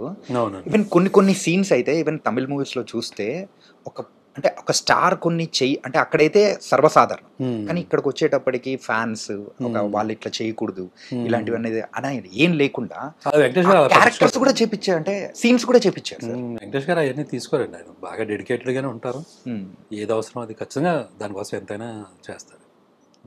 ఆ టైం ఆ ఇంటర్వ్యూస్ లో కూడా చెప్పిన గుర్తుండి, ఆ ఇసుకలో కూడా పాపం ఆ ఎండ్లో కూడా అలా అంతేనండి, అలా చెయ్యాలి. మరి అలా చేయకపోతే ఊరినే గొప్పలైపోతారా? కానీ మీరు ఇప్పుడు అంటే మీరు చేసిన వాళ్ళ డెడికేషన్స్ అవి ఉంటాయి కాబట్టేనండి. సో బికాస్ వాళ్ళు ప్రేమిస్తారు, దీన్ని ఎలాగైనా కసిగా చేయాలి, బాగా చేయాలి అని. మీరు 6 మూవీస్ చేస్తే ఈ 6 మూవీస్లో రిపీట్ అయిన హీరో ఎవరైనా ఉన్నారంటే అది వెంకటేష్ గారు మాత్రమే. అవునండి, అవును. సో మీకు అంత ఇష్టమా సార్ వెంకటేష్ గారు అంటే? ఇష్టం అంటే ఏదో అలా కలిసిందండి. అంటే చేసినప్పుడు ఆ ఎంజాయ్మెంట్ బాగుంటుందండి, చాలా ఆత్మీయంగా ఉంటుందండి ఆయనతోటి. ఓకే. ఆయనతోటి మహేష్ బాబు గారితో ఇంకొక టైప్ ఎక్స్పీరియన్స్, ఈయనతోటి ఒకలాగా అన్నీ కూడా చాలా హెల్తీగా ఉంటాయి, బాగుంటాయి. ఎవరి పని ఎవరు గొడవ లేకుండా మన పని ఏదో మనం బాగా చేసుకోవటం, నవ్వుకోవడం. చేసినంతసేపు మట్టుకు విషయం తెలుస్తూ ఉంటుంది. ఆ వర్క్ ప్రాసెస్ని బాగా ఎంజాయ్ చేయొచ్చు. కానీ మీరు చిన్నోడు పెద్దోడిని మాత్రం వదలలేదు, ఇద్దరితో కలిసి 2 మూవీస్ చేశారు. సార్ వీళ్ళందరూ ఓకే అయితే మీరు చేసిన మూవీస్లో ఎక్కువ మూవీస్ 5 మూవీస్కి మిక్కీ జే మేయర్ గారే, ఏంటి ఇది కారణం? దీనికి మణిశర్మ గారండి. అవును సార్. నారప్పకి మణిశర్మ, పెద్ద కాపు కూడా మిక్కీ జే గారు. పెద్దగా మిక్కీ జే మేయర్. ఓకే, 5 మూవీస్ అండి. 5 మూవీస్ సార్. అంటే ఆయనతో ఫస్ట్ సినిమా నుంచి ఒక ర్యాపో కుదిరిందండి. ఇంకా అలవాటు నాకు స్వేచ్ఛ ఉంటుంది ఎక్కువ, ఇది మార్చండి అది మార్చండి అని చెప్పడానికి నాకేమీ హెసిటేషన్ ఉండదు. అలానే వేరే వాళ్ళని కొత్త వాళ్ళని పెట్టుకుంటే మళ్ళీ అడగలేవని కాదండి. బట్ ఈయన దగ్గర ఉండే ఒక చొరవ, ఈయన దగ్గర ఉండే ఒక ఫ్రెండ్షిప్ లాగా దాంట్లో చేసుకోవడం నాకు ఈజీ అయింది అంతే. మీరు అనేటప్పటికి మిక్కీ గారు మాత్రం సూపర్ ట్యూన్స్ అనేది కూడా ఇచ్చేస్తూ ఉంటారు. చూడండి, సుకుమార్ గారు, దేవి ప్రసాద్ గారు, ఇలా ఒక్కొక్కసారి ఏమవుతుందంటే ఒక బాండ్ ఫామ్ అవుతుందండి. దాన్ని మనం కంటిన్యూ చేయొచ్చు, లేదా మనం బ్రేక్ చేసుకుని కొత్త ప్రయోగం కూడా చేసుకోవచ్చు అండి. దానికి ఏమి ఇదేం ఉండదు, ఇలాగే చేయాలని లేదు. బట్ ఎందుకు అది కొన్నిసార్లు ఏమవుతుందంటే ఆ వైబ్ కొనసాగుతూ ఉంటుంది, మనకి బాగానే ఉంది కదా, మంచిగా జరుగుతుంది కదా అనేది ఒక పాయింట్ అనమాట. అలాగే చోటా గారితో కూడా ఎక్కువ మూవీస్ చేశారు. 2 చేశానండి, పెద్ద కాపు, కొత్త మంగళలోకం, పెద్ద కాపు. అవునండి. ఏంటి సార్ అది రీజన్ ఏంటి సార్? Same bonding. అది నాకు ఆయనతో ఏంటంటేనండి, మన కొత్త బంగాళలోకం గుర్తుందండి నాకు. వాళ్ళందరూ బాగా చిన్న పిల్లలండి, అదే 16 ఏళ్ళు ఆ టైం కదండి. సో హీరో కూడా హ్యాపీ డేస్ చేశాడు అంతే. అండ్ మేము మళ్ళీ కొత్త వాళ్ళం, నేను ఫస్ట్ టైం డైరెక్షన్. సో ఒక ఎక్స్పీరియన్స్ ఉంటే ఆయన ఈవెన్ చోటగారిది ఎలా ఉంటుందంటే ఆయన మొత్తం భుజం మీద వేసి వెళ్ళిపోతూ ఉంటాడు. మొత్తం అవన్నీ ప్రొడక్షన్ మేనేజర్లు ఆలోచించి కూడా ఈయన ఆలోచించి ముందు రేపొద్దున ఏంటి, చాలా వరకు ఆయన ప్రొడ్యూసర్ సైడే అండి. ఆయన అసలు ఎట్టి పరిస్థితుల్లో ప్రొడ్యూసర్ సైడే ఉంటాడు ఆయన. దాని అర్థం ఏంటంటే మనల్ని కూడా కలుపుకుని, ఈవెన్ అందరినీ కలుపుకుని ఆయన పాయింట్ ఆఫ్ వ్యూలో ఏంటి ఎలా చేయాలి ఏంటనే దగ్గర చాలా అడ్డం పడతాడండి గట్టిగా. సో నాకు మళ్ళీ ఈ అబ్బాయి కూడా కొత్త అబ్బాయి, అలాగే టీంలో కూడా చాలా మందిని కొత్త వాళ్ళని తీసుకున్నారండి అప్పుడు ఈ పెద్ద కాంపిటీషన్లో కూడా. సరే ఒక సైడ్ మనం ఫ్రీగా ఆలోచించుకుంటూ ఉండాలి, ఇదంతానేమో వేరేగా ఉంది. సో బెటర్ అప్పుడు కొత్త బంగాళలోకంలాగే కొంచెం ఆలోచన వచ్చి మీరే చేయండి సార్ అని చెప్పేసి అప్పుడు అలా. మరి పెద్ద కాపు ఏంటి సార్ అది? యాక్చువల్గా ఆ టైటిల్ పెట్టడం వల్లే సో ఆ నెగిటివ్ రిజల్ట్స్ అనేది కూడా వచ్చిందని అనుకోవచ్చా? ఏమండి ఇప్పుడు సినిమా తేడా వచ్చింది అనుకోండి, అది ఇందాక చెప్పాను కదండి, ఒక మిస్టేక్ జరిగితే అది ఇంకా దాన్ని తవ్వుకుంటూ వెళ్తే అది ఎండ్లెస్ అది. అందుకని ఆయన అక్కడ వదిలేసి మళ్ళీ నెక్స్ట్ ఏంటి అనేది దానికి వెళ్ళిపోవడం చాలా గొప్ప విషయం అన్నమాట. అయితే పెద్ద కాపు 2 ఎప్పుడు సార్? అది ఇంకొంచెం టైం తీసుకుంటానండి. ఓకే. బట్ ఇప్పుడు మటుకు నెక్స్ట్ ఇమీడియట్గా వేరే సబ్జెక్ట్ మీద ఉన్నా. అది ఆల్మోస్ట్ ఏప్రిల్కి అయిపోతుంది. కొంచెం టోటల్గా సబ్జెక్ట్ చేసుకున్న మూడ్లో ఉన్నాను కాబట్టి. ఇది కొత్త సబ్జెక్ట్? కొత్త సబ్జెక్ట్ అండి. అది కూచిపూడి వారి ఇదని ఒకటి చేస్తున్నాను, ఇంకొకటి కూడా సైమిల్టేనియస్గా చేసుకుంటా ఉన్నాను. సో ఏప్రిల్కి కంప్లీట్ చేసుకుంటాం. ఆ తర్వాత ఎవరు ఏంటి ఎలాంటి ప్రయత్నం అనేది మొదలు పెడతాం. యాక్చువల్గా ఆ మూవీలో పర్టికులర్గా ఒక సీన్ మాత్రం నిజంగా స్టార్టింగ్ ఇంట్రడక్షన్ జెండా పెట్టేసి ఆ ఐడియా ఎక్కడి నుంచి వచ్చింది సార్? అసలు ఒక ఆధిపత్యం చెలాయించాలని చెప్పేసి అది పెడితే వచ్చే వైబ్ కానీ 1982 ఆ వైబ్స్ తీసుకురావడం కానీ అదే అంటే చాలా డెప్త్ ఉంటుంది సార్. ఓకే. అంటే యూజువల్గా మీ స్క్రిప్ట్స్ అన్ని కానీ చూస్తే ఆ ఎమోషన్స్ వైజ్ కానీ ఎవరన్నా అంటే పడిపోతున్నవాడు ఎందుకు పడుతున్నాడు, లెగాలనున్నా కానీ వాడు లేవలేకపోతూ ఉంటే వాడు ఒకసారి తిరగబడితే ఎలా ఉంటుంది అని చెప్పే ప్రతి ఒక్క థింగ్స్ కానీ అంటే మన లైఫ్లోంచి అంటే పడిపోయిన సందర్భం నుంచి తీసుకునే దానిలానే ఉంటాయి. ఇట్స్ వెరీ కామన్ అండి, అందరూ మనం చూసే విషయమే కాబట్టి యాజ్ ఎ క్రియేటర్గా ఆ ఎమోషన్ ఎలా వర్కౌట్ చేయాలనే పాయింట్ దగ్గర దాన్ని ఎంతవరకు ఎన్హాన్స్ చేయొచ్చు. సార్ ఏదండి ఆ డెన్సిటీ మీద మనం కాన్సన్ట్రేట్ చేయటం, దాన్ని ఎంత హైలైట్ చేయొచ్చు అనే పాయింట్ ఆఫ్ వ్యూ చేసే దగ్గర ఒక్కొక్క కథకు ఒకలాంటి సెటప్స్ వస్తూ ఉంటాయి. అవి హైలైట్ అయ్యి బాగున్నాయి అనుకోండి సూపర్, లేకపోతే బాబు నెక్స్ట్ దానికి వెళ్ళు అంటే పాతది మాత్రం క్యారీ చేయరు. సో ఫ్రెష్గా నెక్స్ట్ గో విత్ ఫ్లో అనే టైప్. ఎందుకంటే బరువు అనుకుంటే బరువు రాసాం కదా, మళ్ళీ మనమే రాసి మళ్ళీ మనం పాటించకపోతే దానికి పర్ఫెక్ట్ నిర్వచనం శ్రీకాంత్ అడ్డాల గారు. ఓకే సార్, మీ మూవీస్ లో వన్ లైనర్లు భలే ఉంటాయి సార్. ఒక్కసారి ఇంకోసారి అదొకటి అయితే ఇంకోటి ఏకాడా అని. అండ్ రీసెంట్ గా వచ్చిన దీనిలో కూడా కొంచెం ఎమోషనల్ గా ఉంటది, పెద్ద కాపులో కూడా వాడికి ఎంత ఉంటే మనకి ఎంత ఉంటుంది అని చెప్పేసి అది కానీ అలా ప్రతి ఒక్క మూవీలో ఒకటి కామన్ గా పెట్టుకుంటారా సార్? ఎట్లా సార్ అది? అది ఏం ప్లాన్గా ఏం జరగదండి, మేబీ ఆ ప్యాటర్న్ వస్తుందండి మరి తెలియకుండా. ఇప్పుడు ఇంటెల్ కార్పొరేషన్ చిప్ ఎప్పుడు ఒకలాగే ఉంటుంది కదా, మన చిప్ కూడా అలాగే ఉందేమో. ఇంకా దాని నుంచి సెల్ ఫోన్లో దాని నుంచి కంప్యూటర్లు తయారవుతుంటాయి. సో బేసిక్ చిప్ అలా ఉన్నట్టు ఉంది, బిల్ట్ అలాగే ఉంది. ఓకే సార్, రేలంగి అనేది మీ ఊరా సార్? యాక్చువల్లీ మా ఊరే. అంటే ఆ షూటింగ్ మొత్తం కంప్లీట్ గా ఆ ఊర్లోనే తీసారా? అంటే మా ఒరిజినల్ ఊరు ఒరిగేడండి, ఒరిగేడని ఒక ఊరు ఉంటుంది మా నాన్నగారాలది. నేను పుట్టింది పెరిగింది మటుకు రేలంగి. సో అక్కడ ఎస్విఎస్సి అనేది కంప్లీట్ గా అంటే మీ స్టోరీని అనుకోవచ్చా? మీ స్టోరీ అంటే మీ లైఫ్ లో మిడిల్ క్లాస్ ఫ్యామిలీ తీసుకున్న స్టోరీ అండి. అది నా స్టోరీయే కాదు, అంటే నా దాంట్లో మ్యాక్సిమం తీసుకునేదే ఉంటుంది. బట్ యాస్టీస్ అలాగ గుద్దిందే కాదు. ఇప్పుడు నాలాంటి మిడిల్ క్లాస్ ఎవరైతే ఉంటుందో వాళ్ళందరిదేనండి కదా. ఓ ఇద్దరు అన్నదమ్ములు, ఓ తల్లి తండ్రి, ఓ గ్రాండ్ మదరు, ఓ చెల్లి, ఇవన్నీ ఉంటాయి కదా. మీరు ఆ రోజులోనే ఏంటంటే చిన్నోడితో బామ్మను కొరికెత్తా అనేది ఇప్పుడు ఇంకా ఫేమస్ అయిపోతుంది. దాని నుంచి ఇన్స్పైర్ చేసుకున్నట్టు అనిపిస్తూ ఉంది. కొంచెం ఇంచుమించు బామ్మలతో అందరూ అలాగే ఉంటారు కదా, ఎలా కోలాలు. వాళ్ళు కూడా అది ఇష్టం వాళ్ళకి, ఆ ముద్దు చేయటం అవన్నీ అండి. కానీ న్యాచురల్ మూమెంట్స్ అండి అన్నీ మన జీవితంలోనే ఉంటాయి. అలాగే మనం కూడా చూస్తాం బోలం చోట్ల. ఆ సిచ్యువేషన్స్లో ఏంటంటే ఆ సినిమాకి అది వర్కౌట్ అయ్యిద్దండి. అలాగా కొన్ని సినిమాలకి కొన్ని కథలకి అవి వచ్చేస్తాయి ఆటోమేటిక్గా, ఏదో మ్యాగ్నెట్ అలా లాగేసినట్టు. ఆ చిన్న చిన్న మూమెంట్స్ సింపుల్ మూమెంట్స్ అండి, సింపుల్ మూమెంట్స్ చాలా పవర్ఫుల్గా పేలిపోతూ ఉంటాయి. Coming to your family sir, so married, పిల్లలు సార్? ఒక పాప. ఓకే, మేడం ఏం చేస్తుంటారు?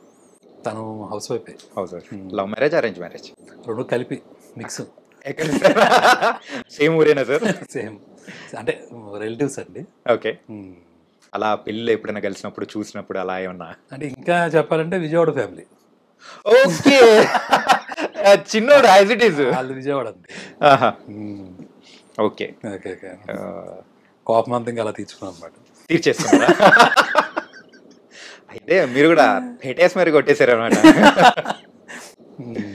ఓకే, పాప ఇప్పుడు 8th క్లాస్ చదువుతుంది. 8th క్లాస్ చదువుతున్నారు.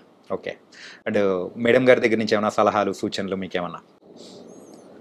అంటే పర్టికులర్గా ఏముండదు కానండి, తన కామన్ సెన్స్ చాలా బాగుంటుందండి. ఏదైనా ఎక్కువసేపు ఏమి చెప్పే విషయం ఉండదు. సింగిల్ లైన్లో మీరే అన్నట్టుగానే వన్ లైన్లు ఎక్కువ ఉంటాయి. ఇంకా అవి మనం తీసుకోవడమే, డీకోడ్ చేసుకుని బుక్ పెట్టుకొని ఆ బుక్లో రాసుకుంటుంటారు. అంతే. ఓకే. అంటే విషయం వచ్చినప్పుడు ఏదైనా మరి ఎవరితో డిస్కస్ చేస్తాడు, మరి వాళ్ళతో చేయకపోతే యా అంతే కదా. సో అలాంటి టైంలో ఏంటంటే పెద్ద సొద చెప్పకుండా ఇంతే ఉంటుందేమోలే అని సింపుల్గా ఒక్కొక్కసారి తీసుకోవడానికి కష్టంగా ఉన్నా తీసుకోవాల్సి వస్తుంది. అంటే తీసుకోకపోతే కష్టం కదా సార్, తర్వాత మనకు ఫుడ్ ఉండదు. అంటే మరి మీరే అంటే వాళ్ళు చెప్పింది మనం తీసుకోకపోతే అట్లే ఉంటుంది కదా సార్. మరి ఆ కోవలోకి కాదు, ఆ కోవలోకి. ఓకే. భయం అయితే ఉందా సార్? భయాలు ఎందుకండి, ఎందుకు భయాలు? భార్య భర్త ప్రేమతో కూడుకున్న భయం సార్, అది ఇద్దరు రిలేషన్లో యూజువల్లీ ఉంటుంది కదా. అదే. ఓకే సార్, మీ దగ్గర నుంచి మన తెలుగు ప్రేక్షకులు ఎక్స్పెక్ట్ చేస్తుంది కూడా కంప్లీట్ ఒక ఫ్యామిలీ ఎమోషన్స్తో కూడుకున్న మూవీ కైండ్ ఆఫ్. మరి మీ దగ్గర నుంచి వచ్చే కూచిపూడి వారి వీధి, మరి ఆ మూవీ అలాగే ఉండబోతుంది? అదేనండి, చేస్తే అదే చేస్తానండి నెక్స్ట్ కూడా. ఓకే. కొంచెం కాన్సన్ట్రేషన్ దాని మీద పెడుతున్నాను. ఏదైనా ఏప్రిల్కి అయిపోద్దండి మొత్తం వర్క్ అంతా కంప్లీట్ చేసుకుంటాను, బైండ్ స్క్రిప్ట్ లాగా. సో వన్స్ అది అయిపోతే అప్పుడు షూటింగ్ వెళ్దామని ఇంక ఈసారి కొంచెం గట్టిగా పట్టు కూర్చున్నాను. ఓకే. సో ఏప్రిల్ మిడ్ కల్లా అయిపోతుందండి వర్క్ అంతా. ఇంకా తర్వాత ఎవరు బాగుంటారు ఏంటి అని ఓకే. అంటే ఇప్పుడు ప్రెసెంట్ స్టోరీ రాసుకునేటప్పుడు ఎవరు ఏంటి అనేది మైండ్లో ఆలోచన? అలా ఏ సినిమాకి నేను ఇప్పుడు వరకు అలా చేయలేదండి. ప్రతిదానికి ఒకటి అనుకోవడం, చేసుకోవడం, దీనికి వీళ్ళు బాగుంటారు వాళ్ళు బాగుంటారు అని అనుకోవడం, ఇంకా అక్కడి నుంచి ట్రయల్స్ మొదలు పెట్టడం. ఇదే పద్ధతి అండి. ఎప్పుడు కూడా ఒక ముందు ఊహించుకుని ఒక కథ రాయటం అనేది నాకు ఎప్పుడు జరగలేదండి. మీరు యాజ్ ఏ ఫిలిం మేకర్ చెప్పాను కదండి, అదే చదువుకునేటప్పుడు ఒకటి అలవాటు అయిపోతుంది కదా. ఎగ్జామ్ అంటే సిలబస్ కంప్లీట్ చేసుకుని వెళ్దాం అని ఒక్కొక్కసారి. కాదు ఒక్కొక్కసారి ఏమవుద్దంటే చదవకుండా ఎగ్జామ్ రాసేసిన సందర్భాలు కూడా కొన్ని ఉంటాయి కదా, నైట్లు పగల్లో ఉంది. ఏమన్నా అదే ఇక్కడ ఎంప్లాయీస్ అండ్ ఎంప్లాయిడ్ అనమాట. సార్ యాజ్ ఏ ఫిలిం మేకర్గా మంచి మూవీస్ తీశారు, అంతా ఓకే. యాజ్ ఏ లైఫ్ అంటే మీరు ఏం చెప్తారు? లైఫ్ అంటే జీవించడం అంతే అండి, ఇంకేమో. సార్ సార్ నేను గూగుల్ చేస్తే మీరే నాకు రిటర్న్లో ఒక సిక్సర్ కొట్టినట్టుంది సార్. అంటే మీరు ఎలా అంటే లైఫ్ అంటే అంటే మరి అంటే మనిషి అంటే లైఫ్ అంటే ఇలా బతకాలి అని ఒకటి అనుకుంటుంటారు కదా సార్. సో మీ దృష్టిలో ఎలా బతకాలంటారు? ఒక లైఫ్ జీవించడం అంటే ఎలా? నాకు అంత మరి అంత ఏంటంటారు సార్, మీరు లైఫ్ కి పరమార్థం చెప్పే మూవీస్ చేశారు. పరమార్థం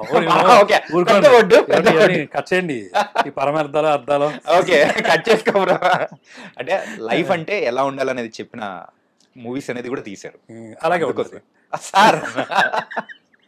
అయిపోయింది, ఇంకేం మాట్లాడదాం సార్.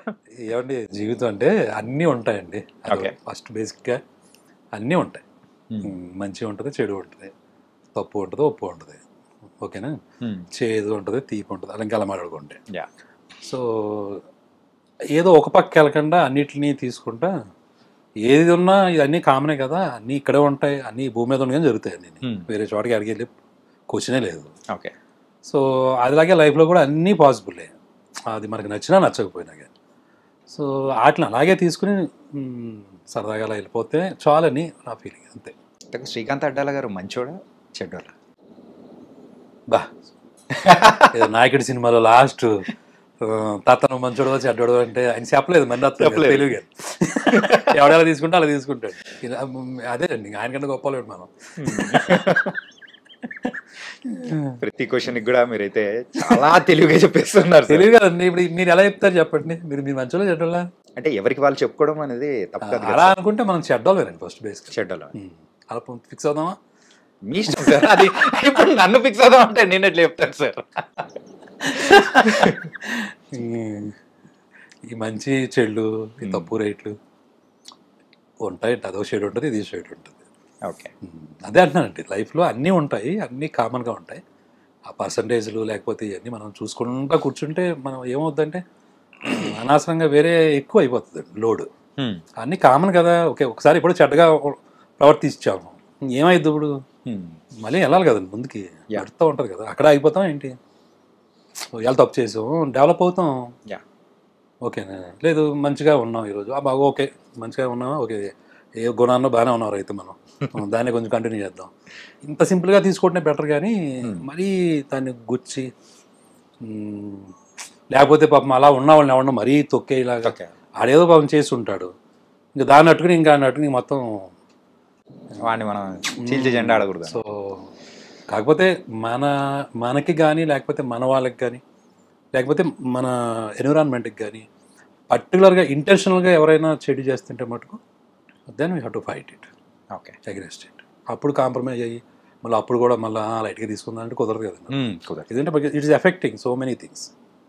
చాలామంది జీవితాలు తలకిందులు అవుతున్నాయి అనుకోండి, ఓకేనా.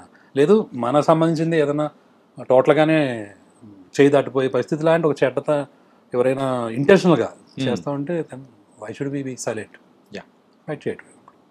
బట్ నార్మల్గా ఈ ఫైటింగ్లు ఈ కత్తులు కటార్లు మన జీవితాల్లో నిజంగా ఉండవు. అంతవరకు ఏదో 10% ఉంటుంది ఆ బ్యాచ్, అదేదో వెళ్ళిపోతూ ఉంటుంది, అది క్రైమ్స్ అయ్యి మనం న్యూస్లో చదువుతూ ఉంటాం. బట్ రియల్గా చూస్తే 90% పీపుల్కి ఏం కావాలండి?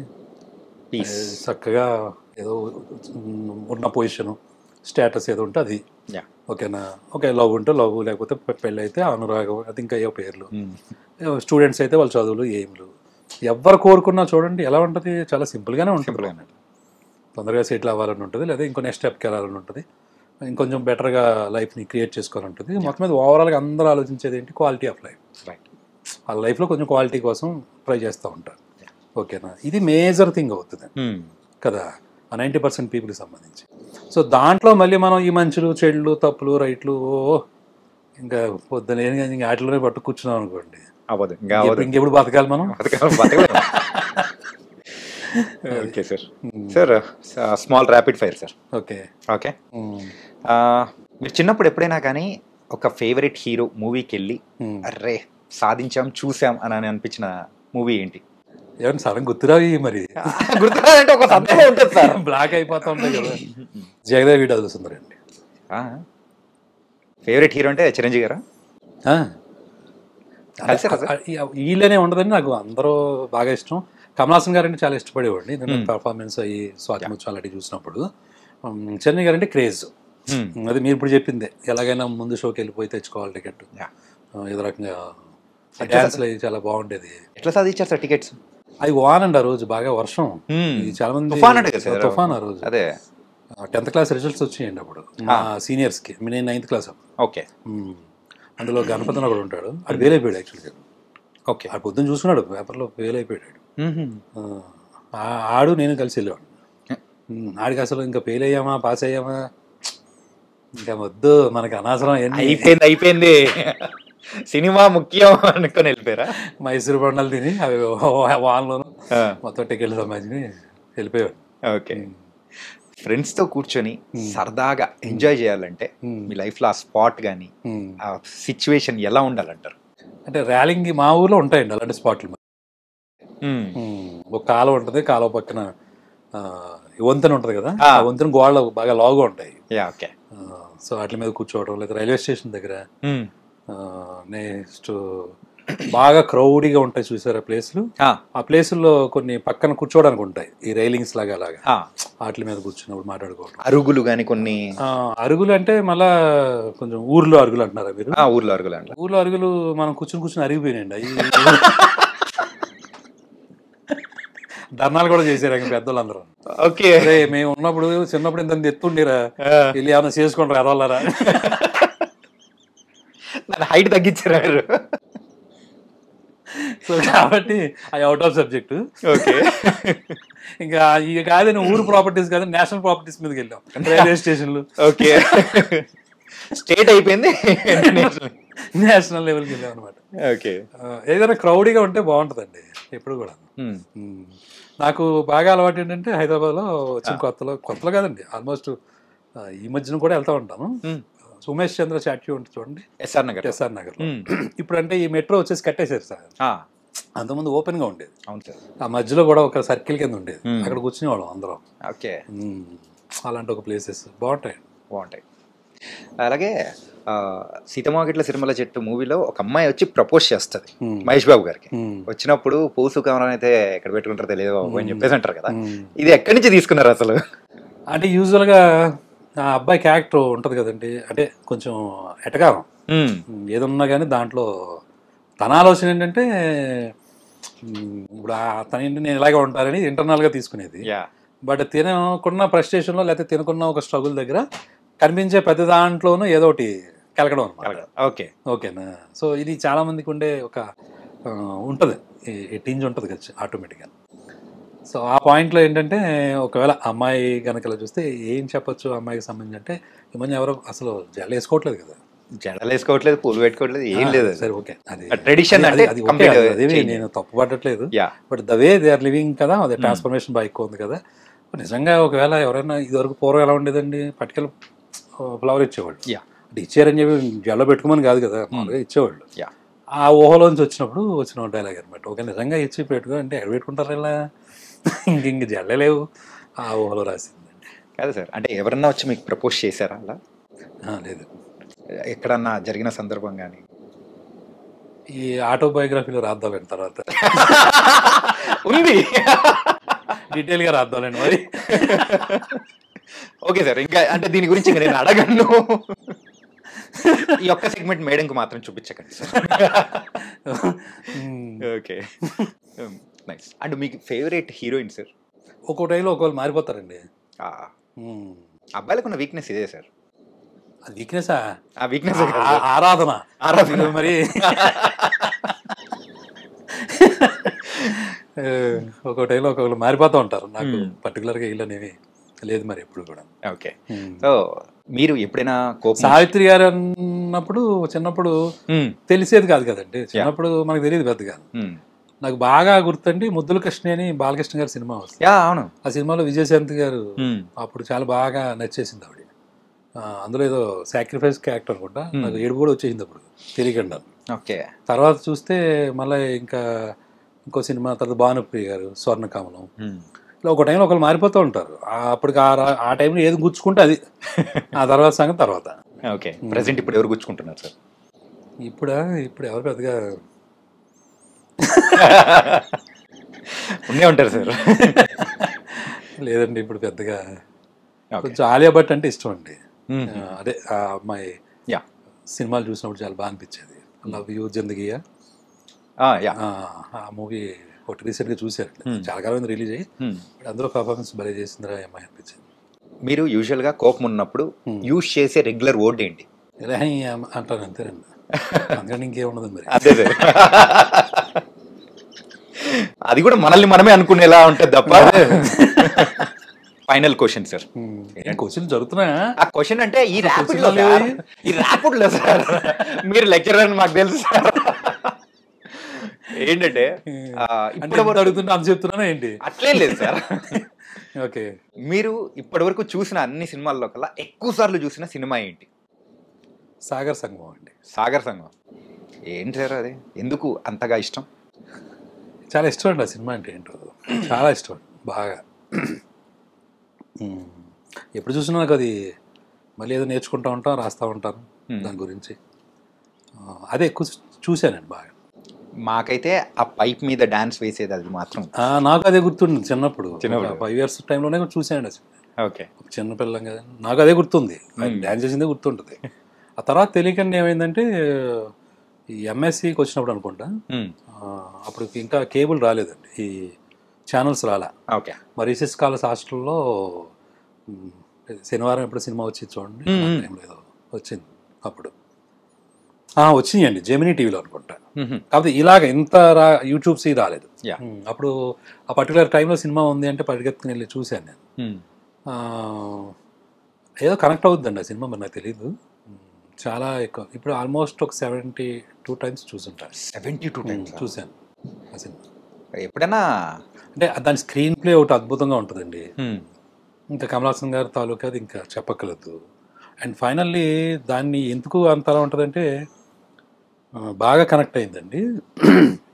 ఒక కళ అనే దాన్ని ప్రదర్శించేటప్పుడు జనాలు చప్పట్ల కోసమో లేకపోతే బిరుదుల కోసమో లేకపోతే కొంతమంది మెచ్చుకుంటారనో కాకుండా ఆ మనస్సు పెట్టి చేస్తే దానివల్ల వచ్చేదని అది విశ్వనాథ్ గారు, ఈయన ఎస్పెషల్ గారు డ్యాన్స్ తర్వాత విమర్శించినప్పుడు ఆయన మళ్ళీ చేసి చూపిస్తాడు చూసారు, ఆఫీస్కి వచ్చి చేసి చూపిస్తారు. అప్పుడు చెప్తారు ఒక డైలాగ్ అండి. సో అది త్రూఅవుట్ ఉంటుందండి ఆ సినిమాలో. సో అతను ఫెయిల్యూర్ పాపం. అతను పాపం అనుకోకుండా వాళ్ళ అమ్మగారు చనిపోతారు, లేదా తర్వాత ఏమో అమ్మాయి జయప్రద గారు ఇతని నుంచి దూరం అవుతారు. సో ఎన్ని ఉన్నా ఆయన తోటి ఆ కళ పోకుండా ఇంకొకరు ట్రాన్స్ఫార్మ్ చేయాలనే ఒక ప్రయత్నం ఉంటుంది చూసారా. అబ్బా అది చాలా గొప్ప థాట్ కదండి. మరి దానికి కళకు చావలేదు అనేది. అంతనే ఎండ్లో కూడా ది ఎండ్ అని వేస్తారు కదా మామూలుగా, అక్కడ ఎండ్ అని వస్తుంది ఫస్ట్, తర్వాత no end for any art అని వస్తుంది, ఎండ్ కార్డు. అది ఎన్నిసార్లు చూసినా మళ్ళీ మళ్ళీ చాలా బాగా అనిపిస్తూ ఉంటుంది. అందుకోసం ఇప్పుడు 72 times స్క్రీనింగ్ అయిపోయింది మీ దగ్గర. చాలాసార్లు చూశాను ఆ సినిమా, బాగా చూశాను. అది మనకు కూడా మనం వర్క్ చేసేటప్పుడు ఇన్స్పిరేషన్గా ఉంటుందండి. ఏదో ఒక దాన్ని దృష్టిలో పెట్టుకొని మనం ఏదో అదే అచీవ్మెంట్స్ పాయింట్ ఆఫ్ వ్యూ కాకుండా దాంట్లో లీనమై చేయటం అనేది ఒక చాలా మంచి విషయం అండి. Particularly for the artist, whatever it may be, డైరెక్టరా లేకపోతే హీరోనా లేకపోతే ఇంకోట, ఎనీ కైండ్ ఆఫ్ ఆర్టిస్ట్కి అది ఒక పెద్ద లెసన్. నైస్ సార్, ఓల్డ్ అనే విషయాలు కూడా చెప్పారు. అండ్ ఈ సీతమ్మ వాకిట్లో సిరిమల్ల చెట్టు రిలీజ్ టైంలో మీరు ఇలా రావడం అండ్ ఇంకా ఫ్యూచర్ ప్లాన్స్ గురించి చెప్పడం, really thank you so much. ఇంకా మంచి మూవీస్ అనేది కూడా మీ దగ్గర నుంచి రావాలని మనస్ఫూర్తిగా కోరుకున్నాం. Thank you. రేలంగి మామయ్య లాగా ఇంకా క్యారెక్టర్స్ క్రియేట్ చేయండి. ఇప్పటికి ఒక మీమ్స్ లాగా కూడా చాలా మందికి వాళ్ళు వాడుతూ ఉన్నారు. అండ్ మంచి వాడనంటే రేలంగి మామయ్య అనేలాగా మీరు ముద్ర పడేలా చేసేసారు. Thank you so much. Thank you sir. Thank you.